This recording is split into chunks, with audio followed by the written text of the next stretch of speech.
Vous êtes dans l'actualité en français sur la chaîne des valeurs et vous avez raison. Tout de suite, on attaque les titres.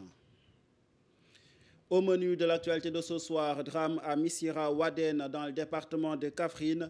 Un infirmier chef du poste de santé d'Arafat, mortellement agressé par des voleurs. Mamadou Samba Diallo, marié et père de 3 enfants, a perdu la vie au moment de son évacuation à Koungheul. Le ministère de la Santé condamne cet acte odieux. Une enquête a été ouverte par la gendarmerie nationale. Le maire de la commune de Noto Diobass, Alioune Sarr, a officiellement lancé ce mardi les travaux de construction de l'université Smart de Noto Diobass. L'édile n'a pas tardé à répondre aux critiques formulées par certaines franges de la population locale. Ce mardi, des tensions ont éclaté entre forces de défense et de sécurité et des jeunes qui combattent le projet dans la localité de Sangué. Le procès des militants et influenceurs Hassan Gueye alias Azoura Fall et Elhaji Ousseynou Kairé alias Kairé 221 s'est clos ce mercredi devant le tribunal de flagrant délit de Dakar. Le parquet a requis à leur encontre 3 mois de prison ferme chacun pour discours contraires aux bonnes mœurs. La défense de son côté a plaidé pour la relaxe et l'extinction de l'action publique. Suivra l'actualité internationale. Mesdames et messieurs, suivez-nous dans le développement.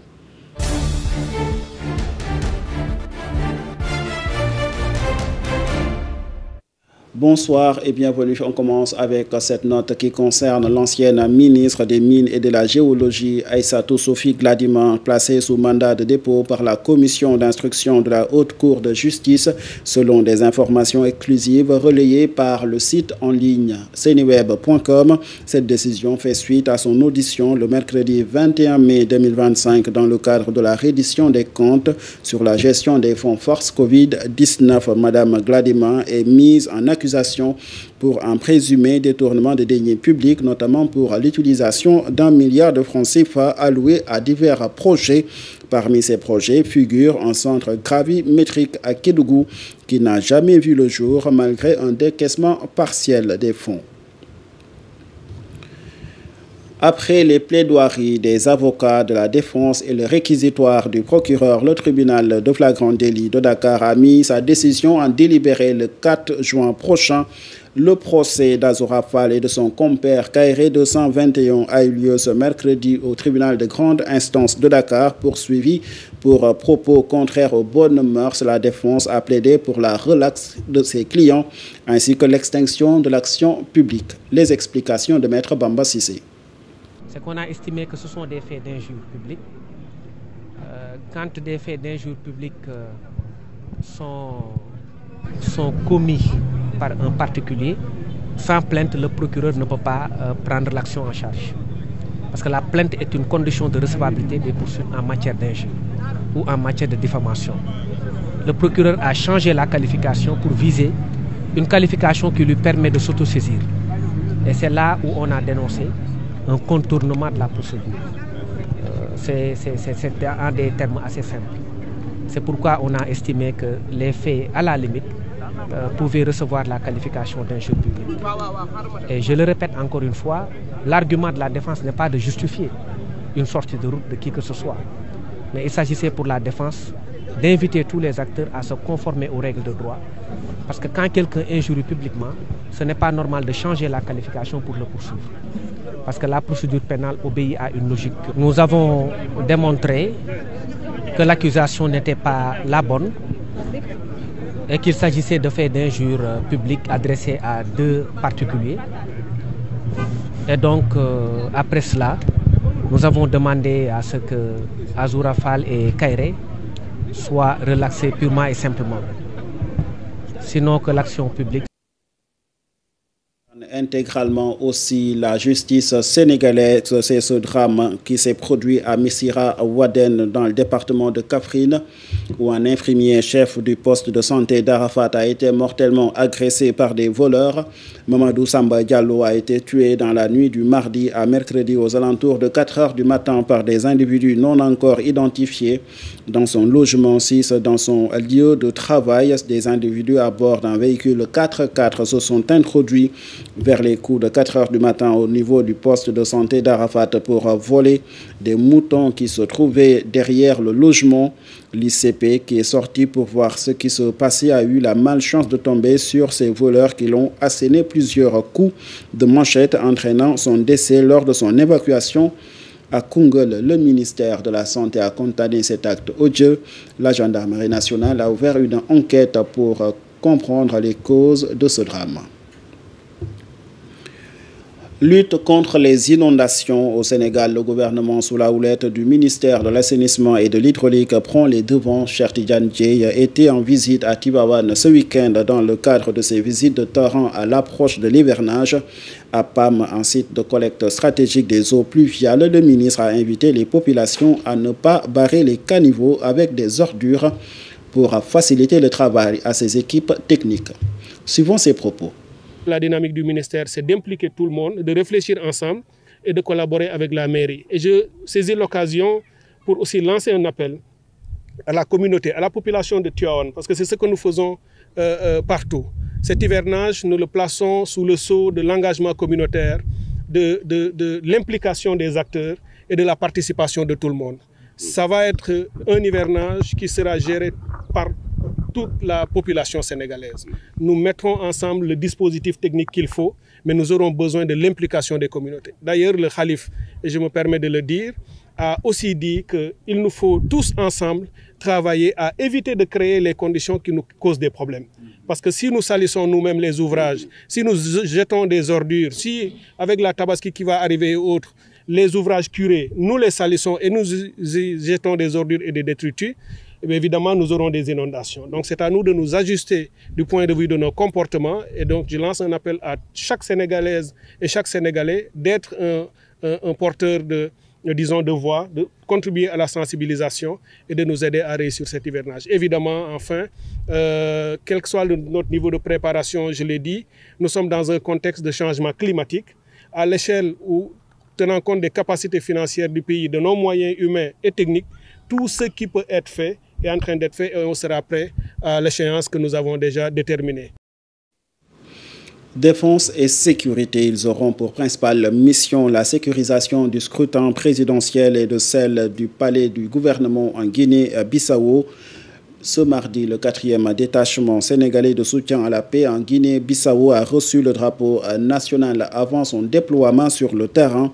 C'est un contingent composé de 153 militaires du rang. Ils auront la lourde tâche de garantir la stabilité sociale de ce pays ainsi que la sécurité des populations à l'approche des joutes électoraux.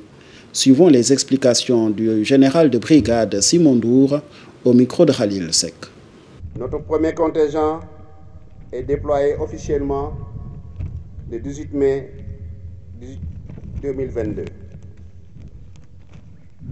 Par ailleurs, les enseignements tirés des engagements antérieurs et en cours mettent en exergue l'urgence de soutenir les forces de défense et de sécurité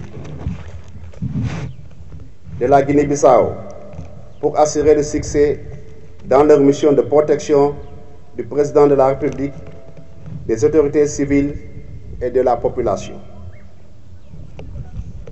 Dans ce contexte, le rôle du DETSEN 4 MASGB sera de contribuer aux patrouilles conjointes à l'intérieur comme à l'extérieur de la ville de Bissau dans le but de sécuriser les populations civiles. Parallèlement à ces missions dynamiques, le détachement devra participer à la protection du palais du gouvernement de la République de Guinée-Bissau et de plusieurs points sensibles importants dans la stabilisation de ce pays. De plus, les échéances électorales prévues en cette fin d'année 2025 constituent un enjeu majeur dans la stabilisation de ce pays frère.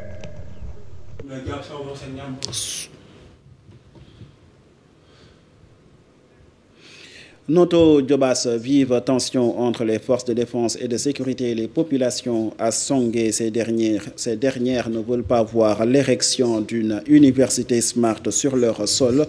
Elles dénoncent le forcing du maire de la commune de Noto Diobass et exigent la restitution de l'assiette foncière dédiée à ce projet aux populations qui n'ont plus où se loger. Ousmane Sen porte leur voix. Le mois de mars 2025, il a été donné aux populations de la commune de Noto Diobass de constater avec stupéfaction et désolation la communication sélective et superficielle du maire Alioune Sarr sur un projet dénommé Diobass Smart City.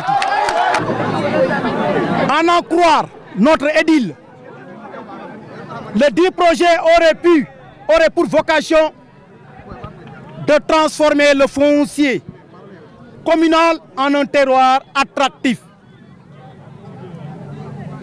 une ville intelligente à travers un partenariat public-privé. À ce propos, il importe de préciser que le projet Diobass Smart City devra s'étendre sur près de 400 hectares. Allant des villages de Dakhar Mbaye à Tchéo, dont plus de 100 hectares sur le foncier de Sangué, situé à la lisière de la forêt classée, et sa réalisation constituerait un précédent plutôt dangereux, un gouffre foncier. Justement, cette sortie des populations de Sangué n'a pas empêché le maire de la commune de Noto Diobass, Alioune Sarr, à lancer officiellement les travaux de construction de l'université Smart de Noto Diobass. L'occasion pour l'édile de répondre fermement aux critiques formulées par certaines franges de la population sur ce projet. Selon lui, l'université Smart de Noto Diobass est présentée comme un projet résolument tourné vers l'innovation et le développement durable. Elle comprendra entre autres des amphithéâtres, des laboratoires de pointe, des espaces de vie étudiante, ainsi qu'un campus connecté et éco-responsable. Nous l'entendrons certainement dans nos futures éditions. Ils sont 1300 familles à être impactées par les travaux de l'autoroute à péage Tivaouane-Saint-Louis. Ces familles délogées attendent toujours d'être relogées.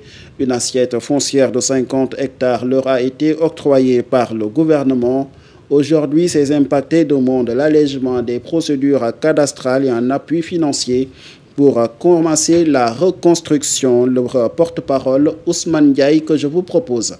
Nous demandons à l'État d'en faire une priorité et d'accélérer les procédures, notamment au niveau du cadastre, pour que les bornages soient faits le plus rapidement possible.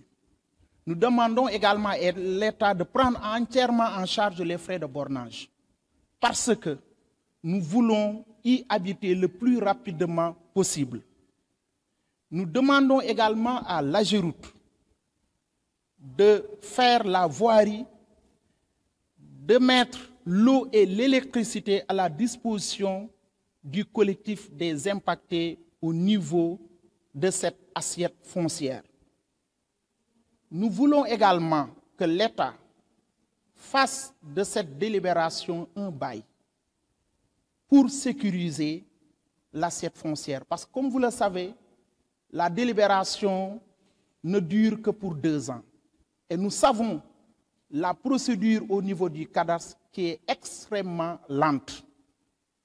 Par ailleurs, nous voulons que toutes les décisions concernant la répartition des terrains soient confiées au collectif des impactés. On attaque le dernier acte de ce journal, l'actualité internationale. Et ça démarre en Ouganda où les législateurs ont adopté mardi un projet de loi soutenu par le gouvernement pour autoriser les procès civils dans les tribunaux militaires. Cette loi controversée a été introduite au début de l'année après que la Cour suprême a statué que les civils ne pouvaient pas être jugés devant une cour martiale. Certains membres de l'opposition ont quitté l'hémicycle avant l'adoption du projet de loi protestant contre ce qu'ils considèrent comme une illégalité. Ce changement de cap intervient quelques mois avant la présidentielle. Le président sortant a annoncé qu'il prendra part à ces joutes. L'Ouganda n'a jamais connu de transition politique pacifique.